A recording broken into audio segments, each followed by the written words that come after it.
Welcome everybody, and tonight's at the Active Travel Cafe, we are starting with our usual crowdsourced news. So if you have anything to share from where you are, or you would like to comment on something that's happening nationally or internationally, please contribute.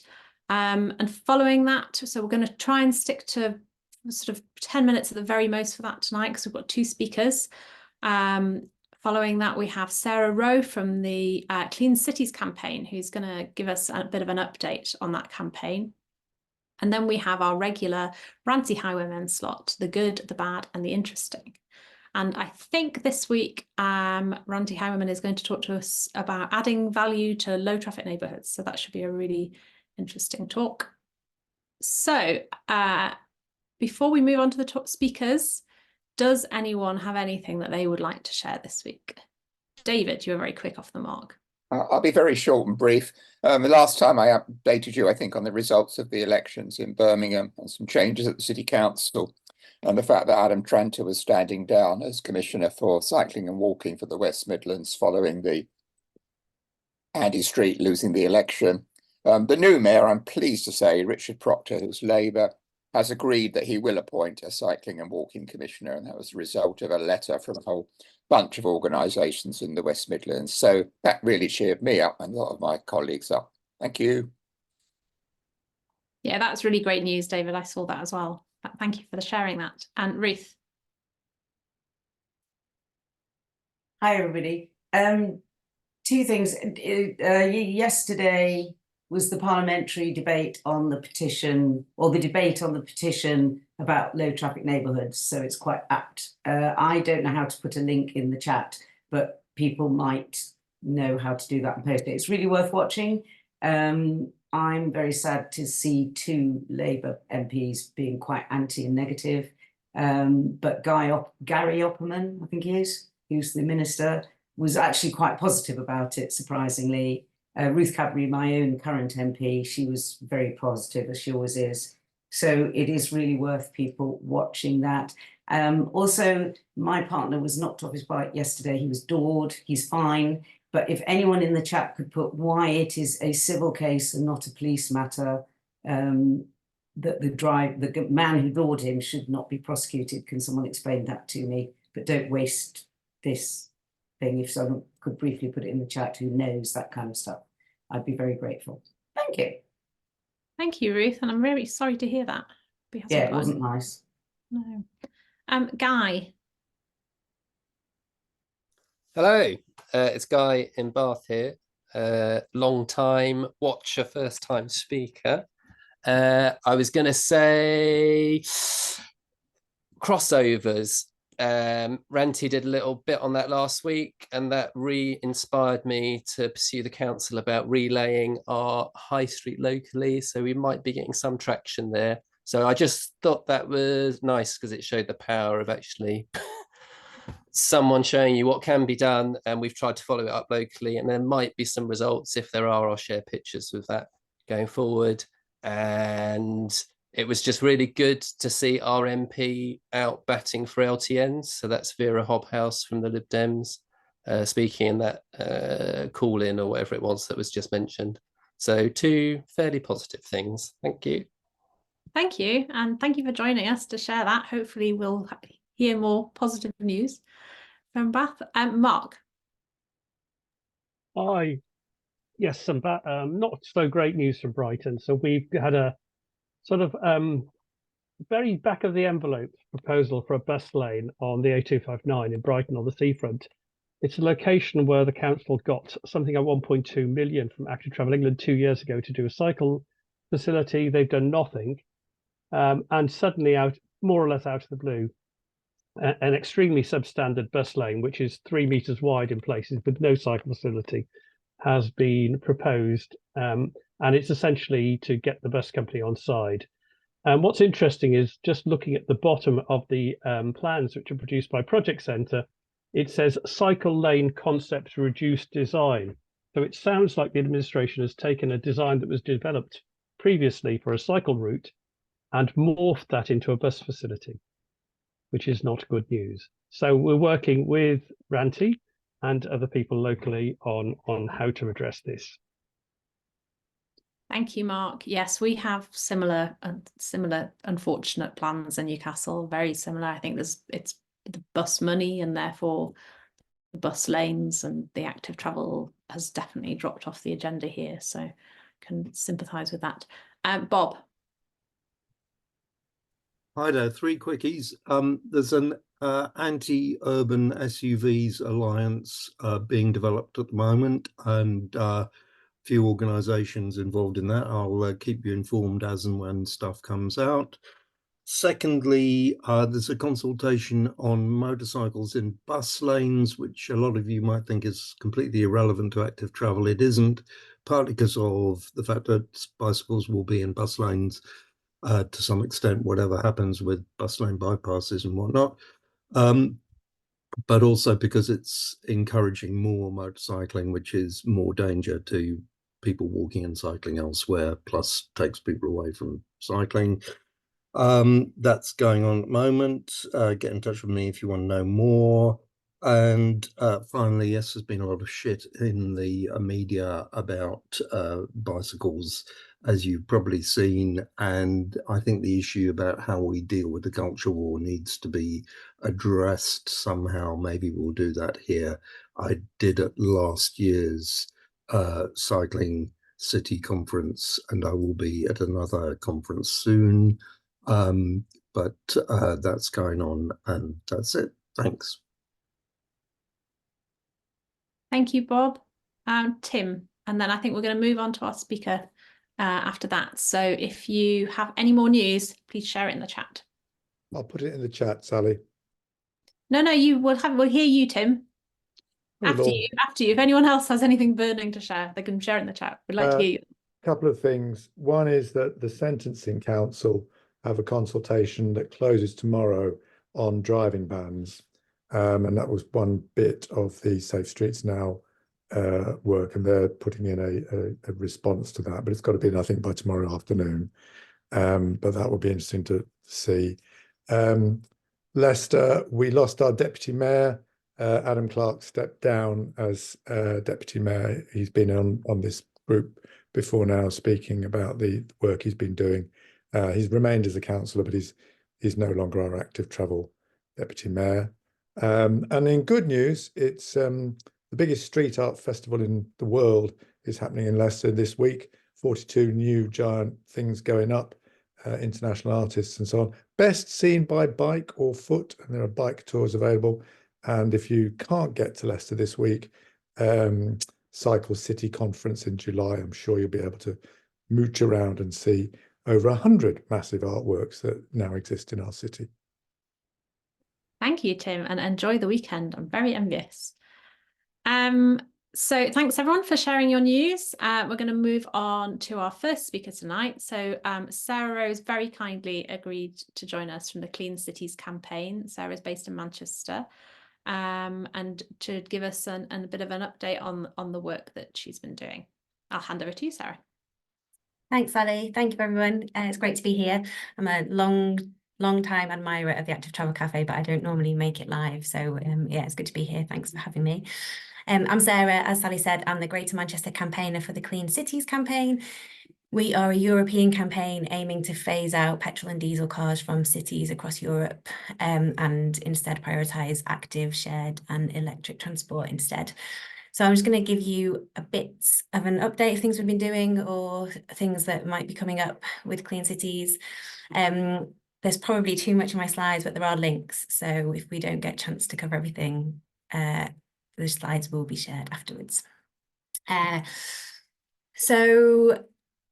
I said, I'm the campaigner for Greater Manchester, and I guess I just want to provide a little bit of context about the situation here. This is a GM combined authority data set looking at carbon emissions in the city region. We do have a target in Greater Manchester to be carbon neutral by 2038. But this graph in the top left shows what the carbon budget would be in order to reach that target. And the sort of pale orange section is how much we're currently overshooting that target. And then this bottom left about where those emissions come from is showing that around 35% now of our carbon emissions come from transport. And And then the other sort of key piece of information and why Clean Cities works on urban transport is this is the nitrogen dioxide diffusion tube monitors across Greater Manchester, measuring harmful levels of nitrogen dioxide. We've plotted them though against the World Health Organization guidelines for nitrogen dioxide. And as you can see, the green dots would be places where we are reaching the World Health Organization guidelines for nitrogen dioxide. And it's basically nowhere in the city region that we are measuring nitrogen dioxide. So those two reasons, the huge contribution of transport to carbon emissions and the air pollution problem that we have here, that we are focused on trying to phase out petrol and diesel cars from the city. I don't know how closely any of you have been following the drama of the Manchester what was Clean Air Zone, now Clean Air Plan. But a couple of sort of relevant headlines of that story so far. This one top left is a story that we worked on to point out that the stats released by DEFRA last year said that Manchester City Council is now the local authority with the highest annual levels of nitrogen dioxide. Most people are surprised to hear that. And then the new plan that was announced in December at the end of last year to replace the various iterations of what was originally a charging clean air zone that was put on pause is instead what is proposed by the authority is an investment-led plan, which means there's money for zero emission buses, money for taxis, but there is no plan to create a charging zone anywhere in the city region.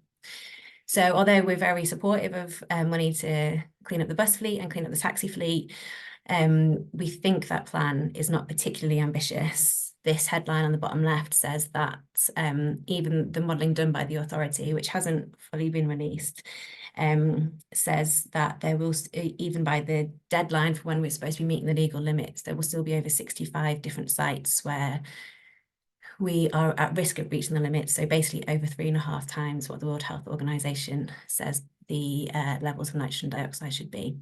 So we basically think that just about scraping under the legal limits for nitrogen dioxide is quite unambitious as a plan.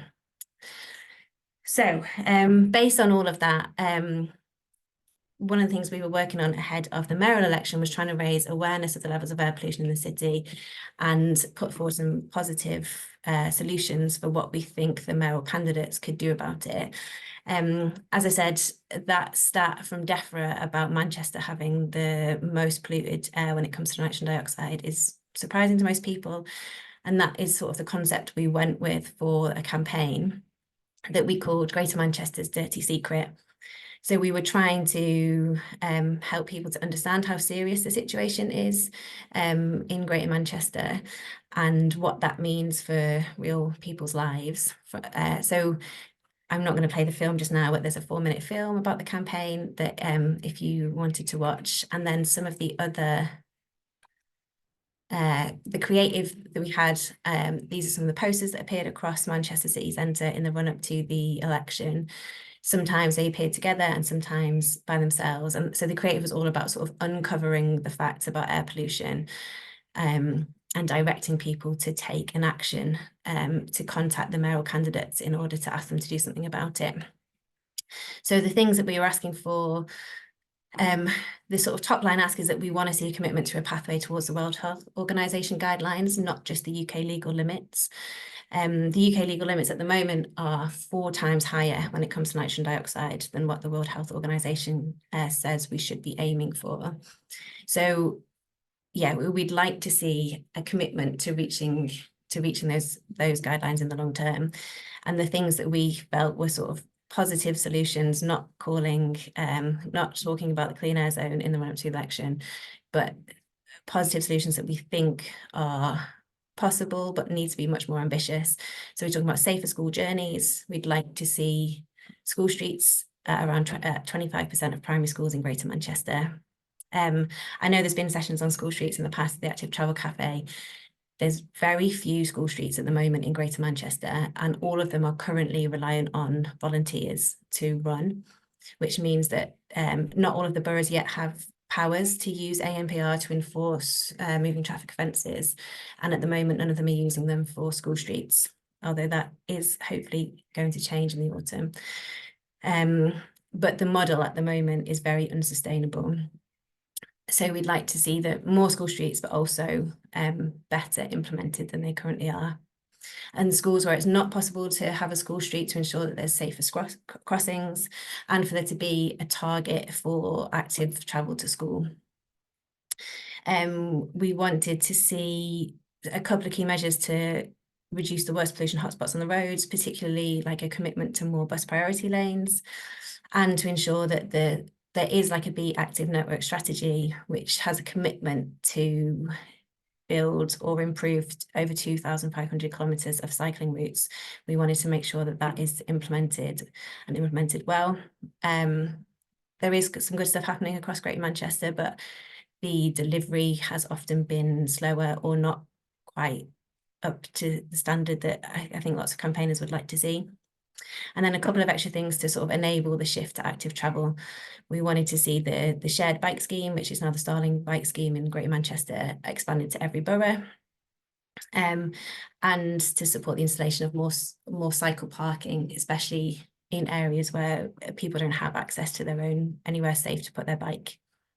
And we did also have an ask about wood burning, so it was a coalition campaign, and for some of the others in the group, wood burning is a really important priority. But I didn't think we needed to go into that here today. So I don't know if you sort of had an update from anybody in GM post-election, but the things that were committed to in Andy Burnham's manifesto, who was obviously re-elected again with another huge public mandate. So when I say what we got, we haven't got these things yet, but we have got commitments written down to these things. So a commitment to finish the B network, which is the integration of public transport and active travel routes across the city, that they will continue to build a segregated network across all 10 boroughs.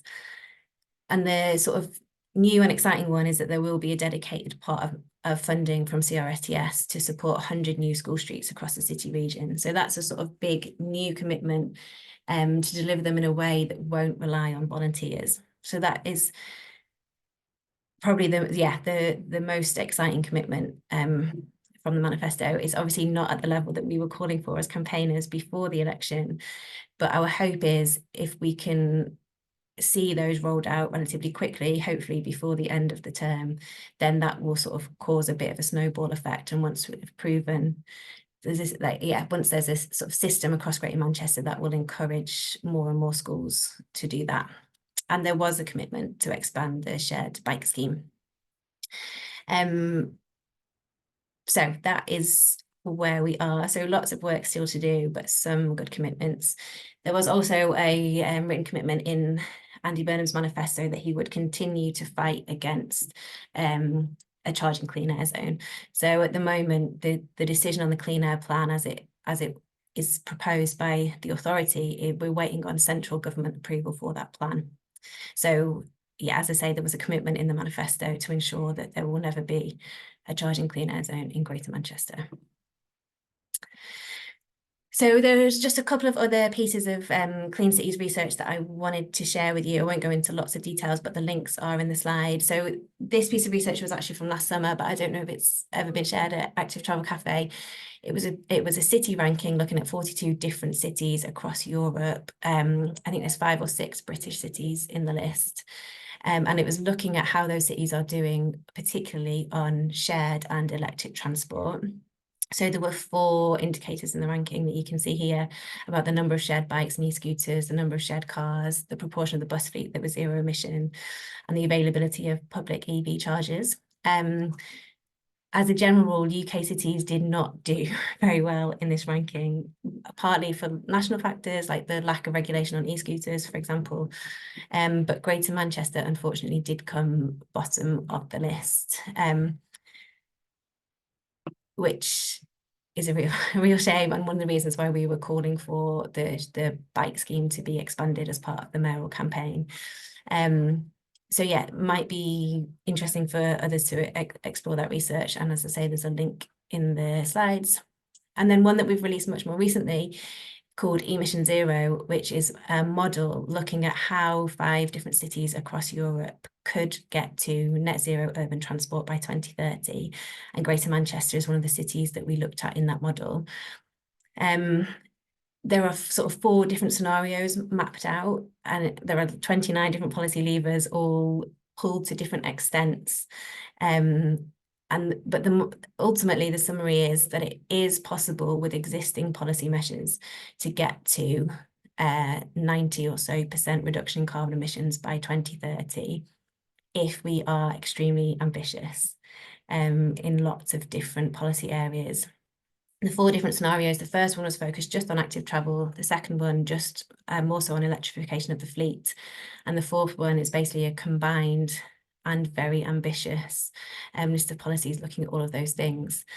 So I know in some ways that research doesn't tell us anything that we didn't already know, but it does demonstrate that it is possible with ambitious action in lots of different areas of transport to get us to a close to zero emission transport system in the next 10 years. And as I say, it's only GM is the only British city that's in that model, but the results are fairly similar across the different cities. So again, might be useful for other people looking at what's possible. And I'm just going to give you an update on This Is Awkward. I think that my colleague Ollie has presented at Active Travel Cafe in the past about This Is Awkward, which was a campaign in London focused on cycle storage and asking for more cycle hangers. The original creative for that campaign was about the awkward places that people had to store their bike because there was no cycle parking available. And was quite a successful campaign, and it was aimed at London borough leaders.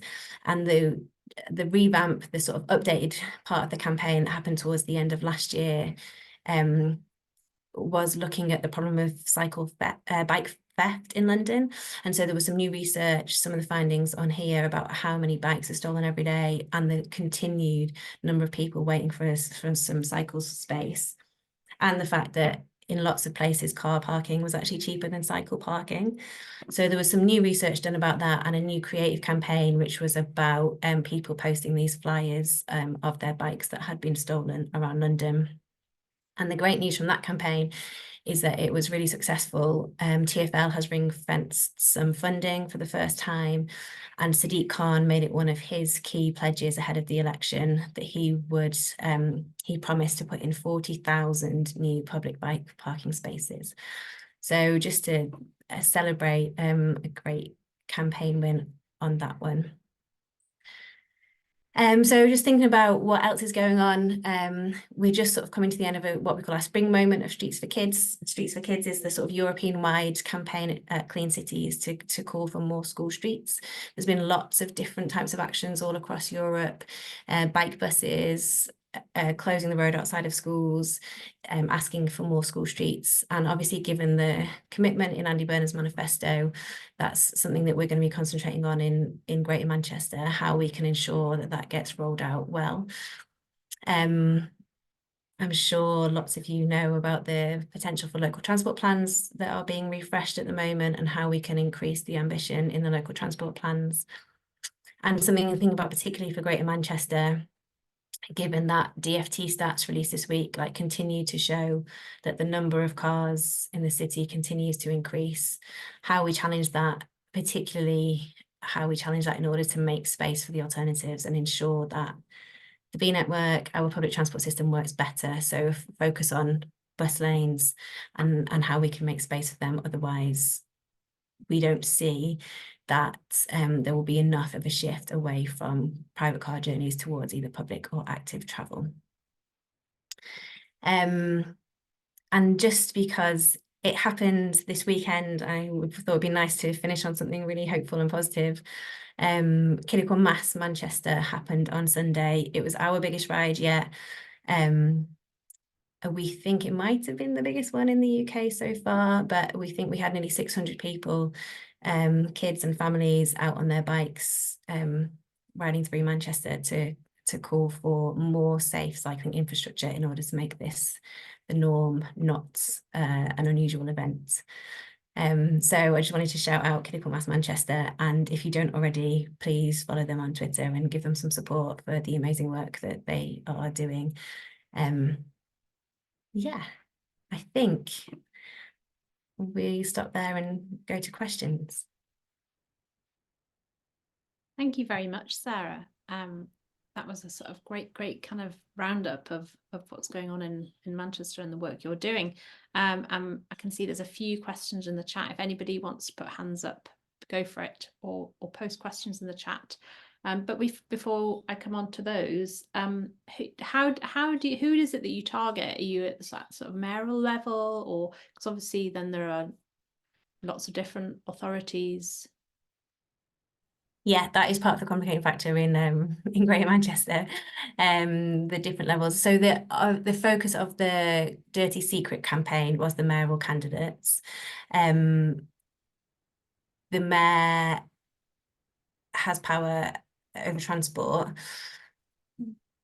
The infrastructure asks are more complicated because obviously the local authorities still have power over highways and road changes. So it does slightly depend on the exact tasks, but yeah, the focus of the mayoral election, ahead of the May elections, that we decided to focus on the mayoral candidates.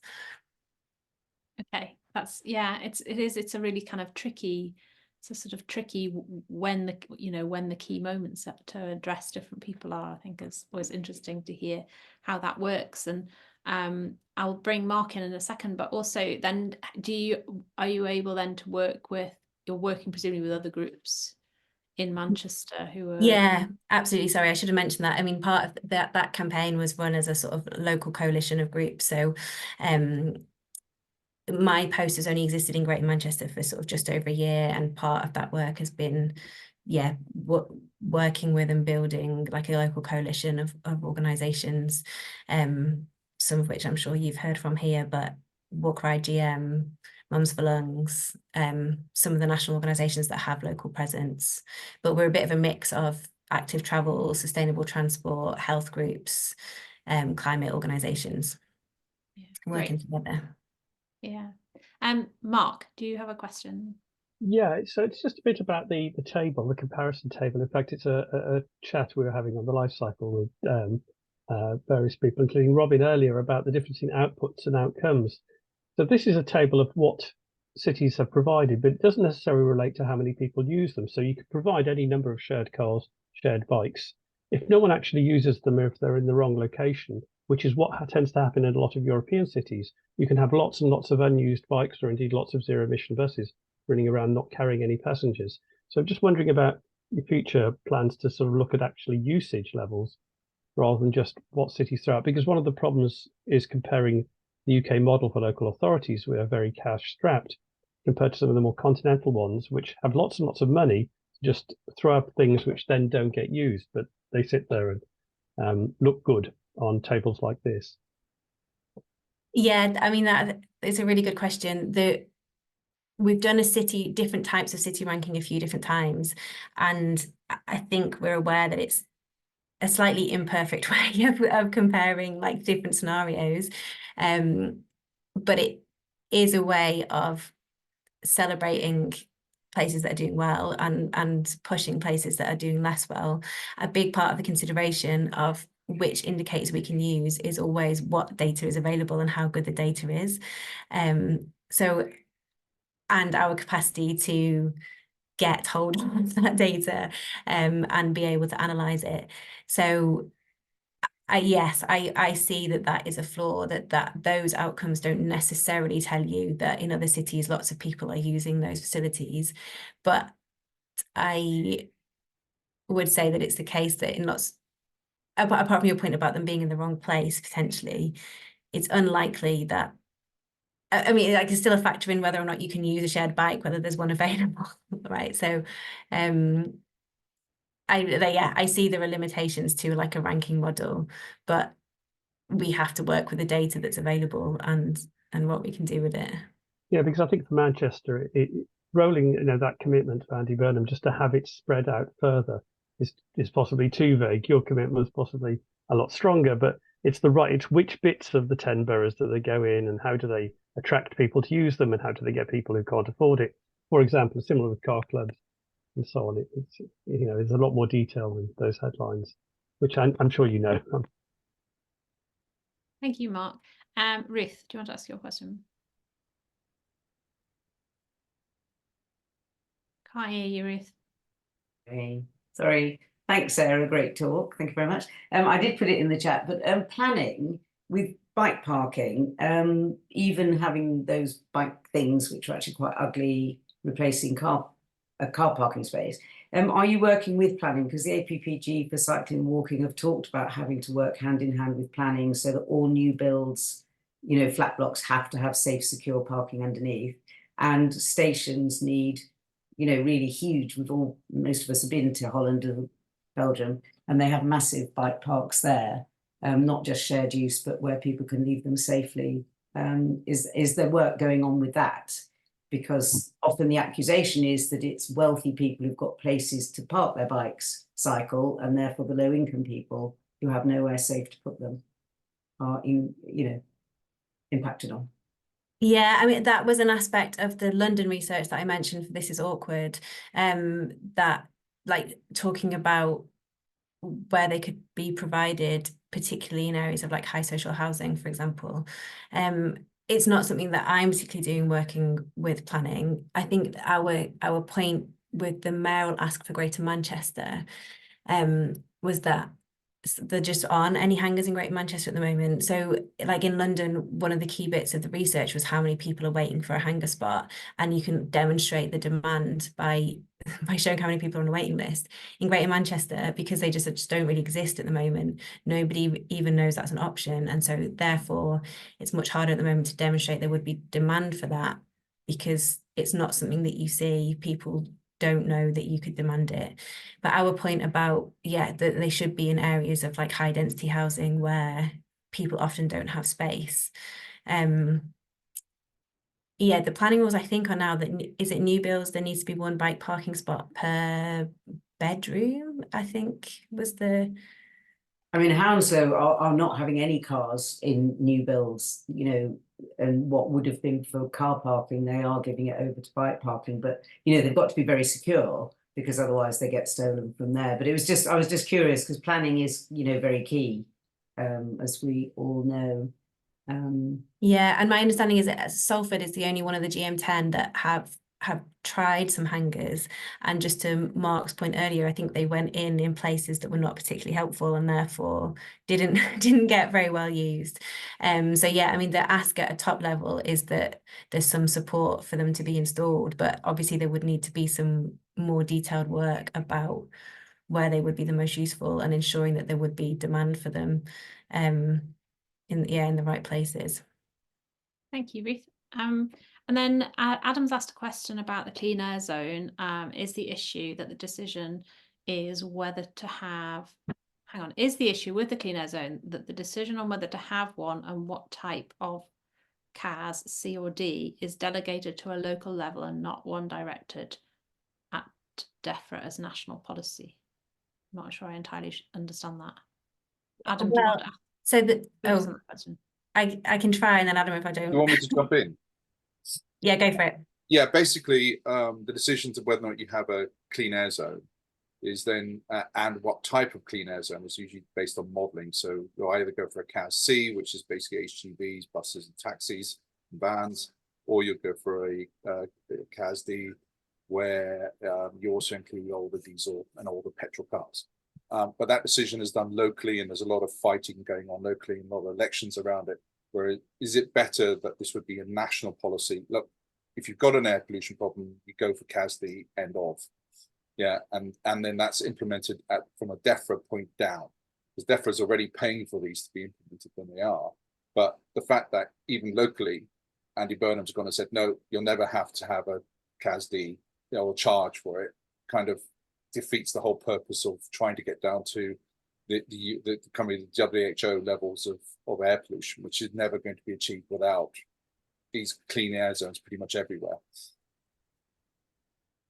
Yeah, I mean, I think that we would agree that there's some decision at national level makes much more sense, and especially say money for scrappage. It doesn't make sense to have lots of local scrappage schemes. It would be much clearer and more understandable if lots of that happened at a national level. When GM originally put the original clean air zone plan on hold, they were told to like come back with another proposal. When that proposal was put in, DEFRA asked them to do some more modelling in order to demonstrate that what they had proposed would work. And so in the latest sort of update in December last year, GM claimed that their modelling of comparing a city centre CAS, which was much smaller than the original CAS, to their investment-led plan, they say the investment-led plan had better results in the model. So that decision that is what now we're waiting to find out basically whether or not DEFRA agree with that modelling, because they were originally told with the sort of original the like middle plan, they were told to do some extra modelling, and that's what was released in December, with GM saying that the investment-led plan is better, but all of that results of the modelling have not been released. So we're waiting to find out whether or not DEFRA agree with GM's take on it, basically. I mean, that sounds very similar to almost what happened in Bath, where the initial modelling came out with a CAS-D requirement, and then they put a couple of lights on Queen Square, and basically shifted the pollution away from the problem point. And then the modelling came out, yeah, you can get away with a CAS-C, which clearly it didn't. It didn't immediately reduce it down to the right levels. But it sounds like this is a very similar thing where the modelling, whatever happens, will show it's not there, but it's pushed the problem out further rather than dealing with it. In the meantime, you still have these illegal levels of air pollution, which are nowhere near WHO levels of. Anyway, yes, I can rant about this for ages. I'll shut up. Thank you, Adam. I guess though also I mean, he said he won't have a clean air zone, but he, I guess, possibly hasn't ruled out charging in some way. I mean, that's, is that going to come in anyway, that charging? Is it going to be called something different? Would be interesting to see, won't it? I'm going to move on to, I've got a few questions in the chat. Rachel Wigginton's asked, do you have any car sharing, car hub schemes? That's a key part of the solution for cities and towns to reduce car ownership, as well as bikes, safe walking routes and buses. Yeah, we totally agree. More car sharing, we think, is definitely part of the solution. That research that I mentioned with the indicators, I think at that point when that research was done, there were 13 shared electric vehicles, to be fair, but across the whole of Greater Manchester, which is 2.8 million people. So the answer is there are a couple of car share hub schemes, but particularly the electric cars that are available as part of that, there's very, very, very few. Yeah, so it's not very common here. It's nowhere near as common as the sort of car sharing that you see in London. And again, the ones that I've heard people talk about, as Mark said earlier, are not always in the right place. If they're not easily accessible enough for people, then people won't use them. And then I've got H, who says, Donald Troup's recently done some work to review how much space in cities is sterilised because it's used to store empty cars for long periods in the day. And this hard landscaping obviously has an adverse effect on flooding. Has this been audited for cities in any study? It's a good question. Do you want anything on that?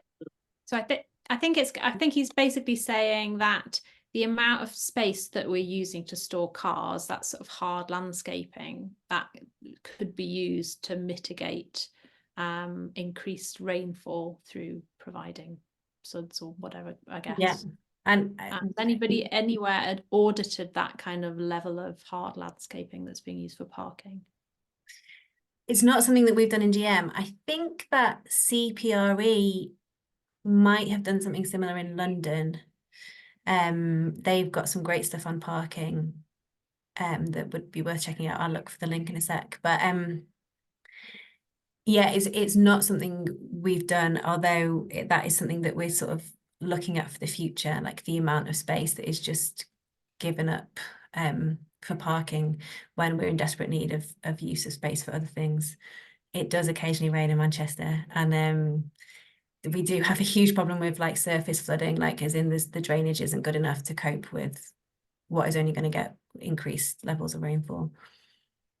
Thank you. And then there were a couple of questions about School Street, sort of all around the same issue, I think, which is about because if they're presuming that you said, I think they're not using ANPR at the minute, are there issues of volunteers being harassed and intimidated by people who want to park very close to the school gates? And can you say any more about how that is dealt with and how it should be avoided? Yeah, unfortunately, there is some instances of that. I think like it's only ever a tiny minority, of course, but it is very unpleasant, particularly just for volunteers to deal with. There's a school that I'm involved in volunteering on the School Street Rota, for example, and they are keen for traffic enforcement officers to be present much more often, just to be visible and support the scheme. I would say it normally dies off after a there's usually an sort of initial backlash to any scheme like that, but then as soon as people see how brilliantly it works, people come round. But yeah, sadly at the school I'm involved in, there is the sort of continued very low level handful of people that are just not happy about the scheme and therefore make life difficult for the volunteers. And that does put people off from wanting to volunteer. Yeah, and it's that, I mean, and then I guess across the city, if you're, there's going to be schools where there's more people who are able to volunteer than others, and then do you get that kind of, is there inequality in? Yeah, absolutely. At the moment, the school streets are not necessarily being delivered in the schools that would most benefit or most need them, for sure. And then there are a couple more questions that I think if people could repost in the chat, Sarah, if you've got time to have a look at them. And somebody has asked how they can get in touch with you. Yes, sorry, I should have put that on the last slide, but I will put my email in the chat and I'm happy for it to be shared as part of the presentation afterwards. Yeah, but thank you. Huge thank you from us for coming and sharing that. It's really great to hear about what's going on in Manchester. And I think those of us who have sort of new or old mayoral authorities across the country outside of London are looking at Manchester and thinking it's great to see at least some really strong pledges there. And while it isn't always we could always do more, it's good to see that. Hopefully good things will happen, and we look forward to having you back on to tell us how things have improved, hopefully. Yes, great. Thank you, Sally, and thanks everyone. And now I'm going to hand over to Mark. He's ready to go. I will let you take over. Thank you very much. Just maximise the screen there. Right, let's go. So tonight I'm going to talk about adding some value to low traffic neighbourhoods. It was going to be a top 10 of things in a vaguely order of priority, but it's actually got 11 because I thought of something else. I didn't want to take something out. There's other things you can think of, other ideas, that's fine. Here's some stuff I've picked up, I don't know, a few years we've been doing this stuff. Well, we've been doing it for decades, but more recently it's become a bit more controversial. So let's look at the joy of some of this stuff. So they're good. We know they're good. The data tells us they're good. Forget about the Telegraph and others. But how can we make them great? It's just really some things to think about. And importantly, we don't need to do all of this stuff at once. We can develop this as a longer term program as and when money and investment is available, maybe aligned with maintenance regimes and things like that. So let's start off. I think this is probably the most important thing we should be doing, and that's sorting out the footways as we go. And this is where you might want to align work with maintenance activities. So just a little flashback to a few weeks ago where I was talking about making the rear part of vehicle crossovers relatively flat. Nice little example there of where the back is flat, the front is kept steep for the motors. And this is all about making things a bit easier for those who might be not driving as much with a low traffic neighbourhood, but find walking or wheeling a bit more difficult. So we can go through, sort out the defects, try and tidy up the crossovers, get some of the basic stuff done and ready to go. Then I'd say let's get 21-hour zone speed limits in place. What this will do is help reduce risk exposure to those walking, wheeling and cycling within the zones. And from a design point of view, if we're designing for much lower speed limits, we can really push the boat out with how we do our design work. We can, really take the widths down, take the geometries down, make things really tight and difficult to drive at any speed. And under 20-mile-an-hour speed limits, we've also got lots of flexibility on how we sign and line layouts, as in we don't need lots of signs, we don't need to light anything that we do keep. Seating, probably one of the biggest modal filters I've seen recently, the Strand in central London. I think I took this in the middle of the winter, so that's why there's nobody sitting there. You go back there now, it's absolutely full of people. But seating is really important. There are many people that can walk and get about under their own steam, but they do need to stop and rest every so often, maybe as often as every 50 to 100 metres. Massive, massive gap on the streets is seating.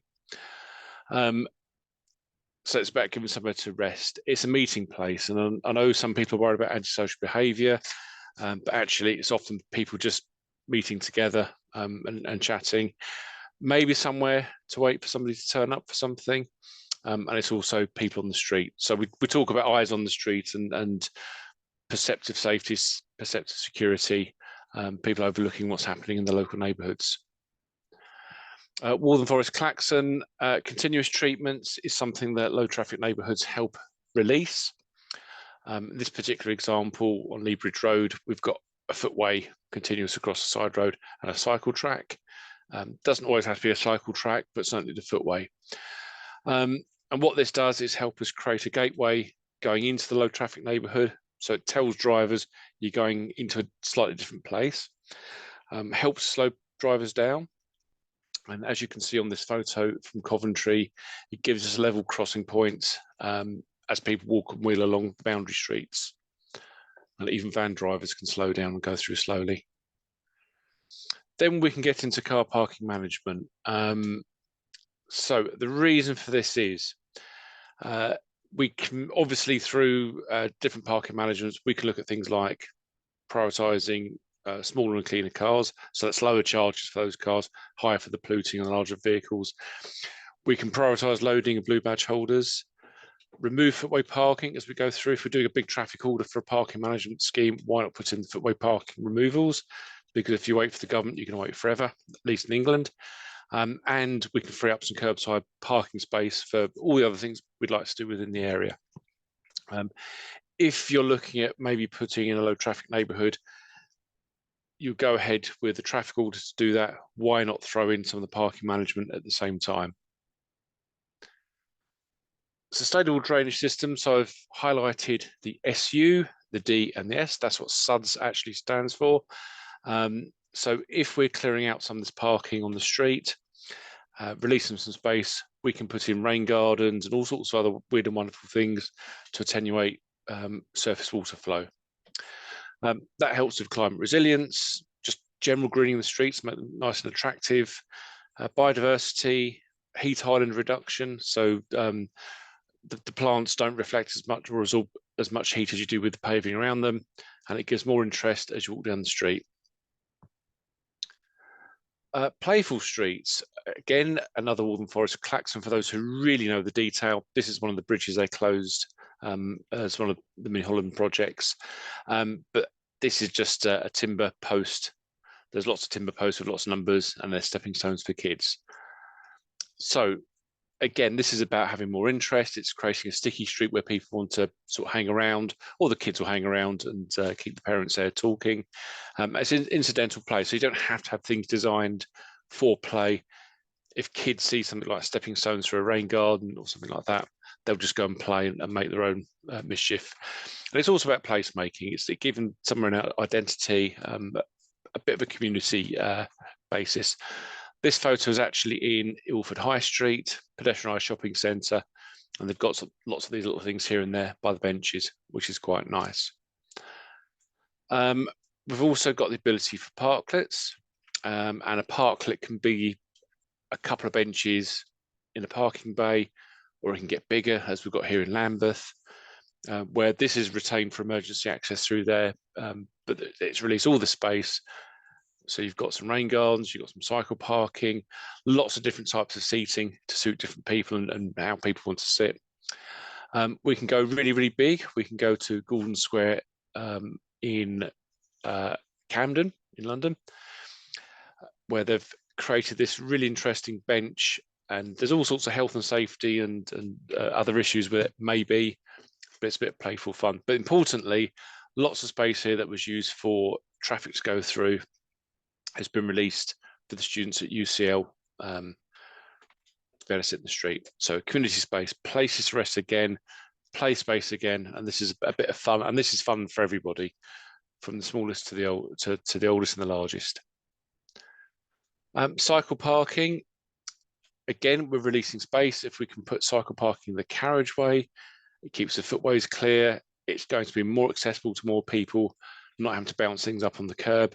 So here's something which is a bit informal and probably not strictly licensed up in Islington in North London.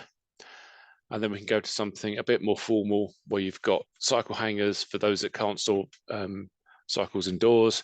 But also we're thinking about providing space for visitors, outside local businesses, and supporting community facilities. Because if we're asking more people to cycle, they need somewhere secure to park their cycles at their destinations, and also where they live.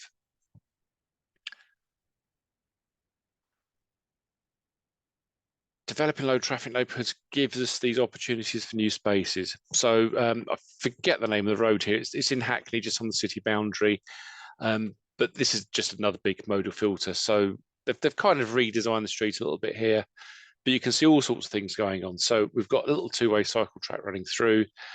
A bit of open space. Maybe this could be much greener and redeveloped. But there is a site next door here, so you could incorporate that with a big redevelopment. Cycle hire in this particular instance. The rocks on the street there, I talked about incidental play. This is the kind of thing that kids will linger around and jump between. But it doesn't have to be quite so formal. This is just a very, very nice section of street. There is a bollard at the end that you can't quite see behind the people. But the pub on the corner here, it's given them some more spread out space, because really the only traffic coming through here is cycles. The occasional delivery vehicle can back its way up to the pub and drop off the barrels. So the actual infrastructure here is a single bollard, but it's enabled whole other things to happen there. And then this is number 11. Low traffic means less traffic management. So this is Old Bethnal Green in London. Sorry, lots of London examples tonight. If you go on Street View and look at Old Bethnal Green Road, you'll see previously this was fairly wide carriageway. It had a zebra crossing here, which is motoring infrastructure. Take away the motors, you don't need all this infrastructure, and then you have this really pleasant space, all been repurposed. We've got everything here: cycle access, seating, rain gardens, some odd shaped lumps of concrete for seating, but also doubles up as play. And here's another interesting one. So this is, I think it's the Hoxton East low traffic neighbourhood. You can just see the orange bags over the traffic signals. It's so quiet there now, we don't need traffic signals. So long term, if this sticks, and I'm sure it will because it's Hackney, you won't need the traffic signals, so they can come out. So that's lower revenue costs in terms of managing traffic signals and other traffic management. In turn, that's less street clutter. And actually, when this is all stripped away and you don't have any of this stuff, it just lets the street shine through. I'm sure there's lots of other ideas that people have got, but here's my kind of top 10 or 11 of things that we can add to the street afterwards. Any questions or comments? I'll stop sharing.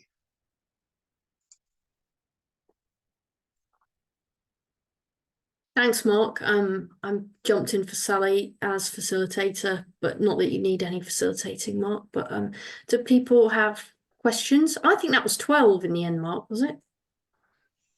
No, it was 11. It was 11. I did double check before. I had to go back 11A and B. 11A and B. Yes. Yeah. Cool. Guy. Hello.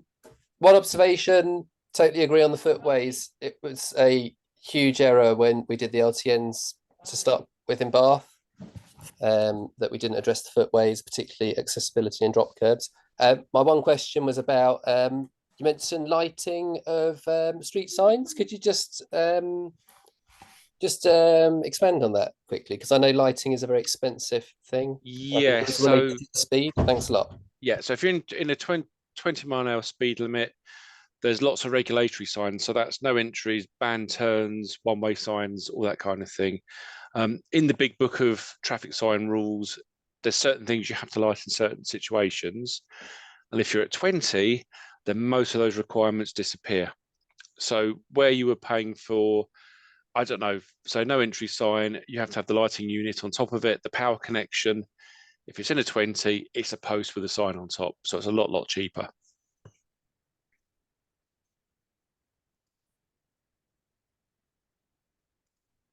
Thanks, Guy. Ruth. Thank you. Fabulous as always. Very close to my heart, as you know, I always ask about, there was one slide with the van that was going across a crossover, and it had the upstanding curb thing, which I always think is so brilliant. Is that, yes, that one. Is that something that all councils should be doing? And certainly my council, Hounslow, who are very, very good on cycling, have just put in new crossovers where they don't have that, and therefore drivers in their nice big SUVs just drive across without having to halt. What guidance or mandation is there to have these, which really do slow drivers down? So 3 questions in one there. So yes, we should be doing this as often as possible. There might be site-specific reasons why we shouldn't, and if we're not doing it, we probably need a different form of control at that side road, and that would be when the side road is probably too busy for it. So there will be threshold somewhere, but there is debate on what that threshold should be. Sorry, Ruth, I forgot the second 2 points there. Do you want to repeat? Well, I suppose it is that, mandation. The end of my road, where they put it in and it was absolutely fantastic, that the pedestrian bit goes straight across, but the upstanding bit, which I never know the technical term for drivers, is so low and pathetic that drivers just literally bounce over it. So it hasn't really made a difference. And I appreciate what you've just said about it. It depends on, I don't know what the driver number is for footfall, or the word is, because footfall's walking, but Yeah. And how could I push my council to be doing it? I mean, there is guidance. University of West of England has done guidance. You've got Living Streets have just released their report a few weeks ago on continuous treatments. So there is lots of nuance. There is debate still going on with this. So what councils should be doing is either getting under the skin of the research themselves with their own teams, or employing consultants who can advise them. There's plenty of us out there. In terms of mandation, there isn't any way of mandating it. It's really down to local highway authority. It's their network, their decisions. And guidance, apart from Living Streets, there isn't a lot of guidance. Again, we've been very bad in the UK of the last decade or so. We've just given up providing guidance to local authorities, apart from some of the big ones like LTN 120. What we really need, in my view, is an LTN 120 for walking, where we can explore some of this stuff in a bit more detail. Thank you. We've just released LTN 124, which is for bus passengers. So come on, let's complete the set and have it for walking and wheeling as well. Thank you. Tim. Just a quick one, really. I've seen that last slide with the bagged traffic lights. I seem to have developed a habit of stopping and taking pictures of all the smashed up infrastructure from cars and vehicle crashes, and always wonder who's going to pay for that, and usually want to tag bloody cyclists or something. But the amount of damage that high-speed vehicles do is falling on local authorities. It either stays there as damage, or it finally gets done when they sorted out the insurance. But that will end. If you can take out the traffic lights, then they won't be lying at an angle of 45 degrees. So have a 13th. There you go. Yes. Yeah, there's your lower revenue cost, so you're not having to replace stuff. One of the things I used to do some years ago, I sat with the maintenance manager, and our approach was anytime anything got clobbered or needed replacement, we always asked the question, does it actually need to be replaced, or could you get away without it? But yeah, if you're starting to remove the need to manage motor traffic, you can take all the clutter out that's associated with that, for sure. Thanks, Mark. Bob, sorry, something happened with the order there. You were ahead of Tim and then you weren't, but no. That's okay. Yeah, I in the chat, I pointed out that I saw that double yellow turning into a bench, and I thought that was really cool. And then Mark Strong pointed out, no, VI people and neurodiverse people will be really freaked out by it. And I think Kate Carpenter was agreeing. So Mark, Mark Ranty, any comments on that? Because I think it looks cool, but thinking about it, if visually impaired people get freaked out or neurodiverse people get freaked out, can we actually have another look at it, see if it's yeah, I think the answer to all the points people are making on this is yes. I guess it's mitigated to some extent that it's not within a very clear footway zone. So anybody walking through, you do have a very clear footway zone. There's always trade-offs with what we do on the street, and it affects different people in different ways. So I think it's brilliant. It's great. It's adding play and fun to the street, but there will be people who will potentially mistake what it is, or assume it's paint on the ground, trip over it, and things like that. So yeah, word of caution, we need to think about those issues and work those through with people. But and also, before finishing, I mean, if it wasn't for that, would you need a double yellows there anyway, or no? I mean, it's purely there for the sport of look what we've done with the yellow lines. Yeah. Okay, thanks. Yep. Thanks, Bob and Mark. Right, well, if there are no more questions, we'll probably move to wrapping up fairly soon. Mark, I think you did a Twitter thread. Did you do a Twitter thread with all those pictures as well?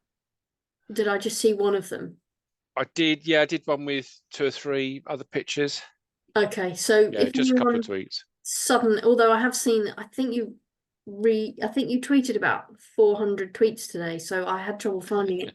But maybe you could post in the chat before we finish that thread, because if anyone suddenly thinks of anything, they could post a comment on there. But given we're near the end of our usual session time, I will just give one more moment to see if there's any more questions. And if not, we will wrap up. And a reminder that next week we are actually on a break. It's half term in some parts of the country. I don't actually, I think we're all aligned. Some places may have had theirs or not having theirs, but we are on a break next week, just for 1 week. So we're back on Tuesday, the 4th of June. So make sure you don't turn up next week. Okay. I think that's all. Yeah, great. Thanks, everyone. Thanks, Mark.